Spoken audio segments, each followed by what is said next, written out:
Salut tout le monde, c'est la Grèce de BetCleaver. On se retrouve sur un match de la Coupe du Monde de rugby à 13. Donc le premier match de la troisième et dernière journée des phases de poule. Donc entre la Nouvelle-Zélande et l'Irlande. Déjà d'un point de vue global, faut savoir que on connaît quasiment tous les premiers et seconds des quatre groupes. À moins d'une très grosse surprise. On connaît tout le monde.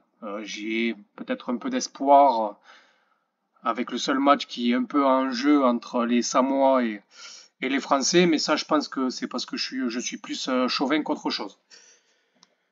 Donc sur ce match-là, il se déroulera donc le vendredi 28 octobre à 20h30, donc Nouvelle-Zélande-Irlande.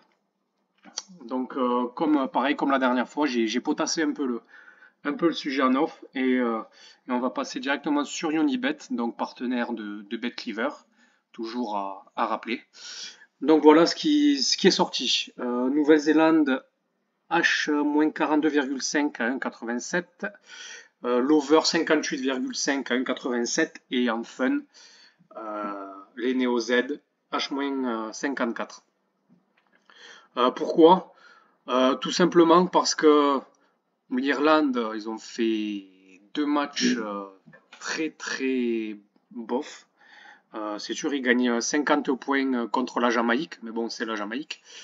Et ils perdent contre le Liban alors qu'ils étaient donnés, selon les bookmakers, mais pas selon les experts comme nous de BetCleaver qui avons bien flairé la carotte, qui eux étaient donnés, en tout cas, les Irlandais étaient donnés gagnants face aux Libanais. Et donc du coup, ils ont perdu 36-12.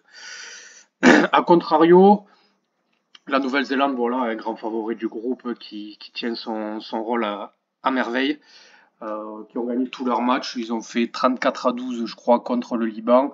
Et après, ils ont atomisé les Jamaïcains. Même si les Jamaïcains, qui ont inscrit leur premier essai de leur histoire en Coupe du Monde, c'était contre les Néo-Zélandais. Donc, c'est pas négligeable.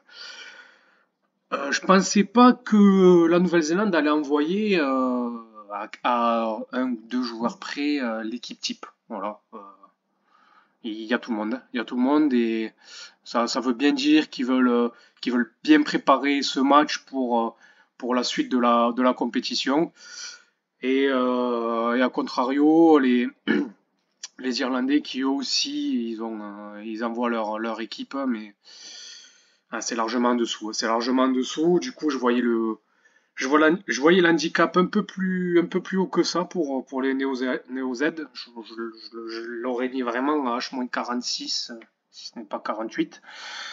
Donc voilà, ça se prend. Ça se prend même bien comme il faut. À 1,87, c'est vraiment pas dégueulasse. Pareil pour l'over, ça peut vraiment partir en sucette. Si les Néo-Z jouent pendant 80 minutes, ça peut y aller vraiment franco. Et, euh, et en fun, à 3,5, le H-54, comme je viens de dire, ça peut bien faire du 60-0, 66-6 pour les Néo-Zélandais. Donc voilà, bon bet à nous et on se retrouve pour un prochain podcast. À plus les amis.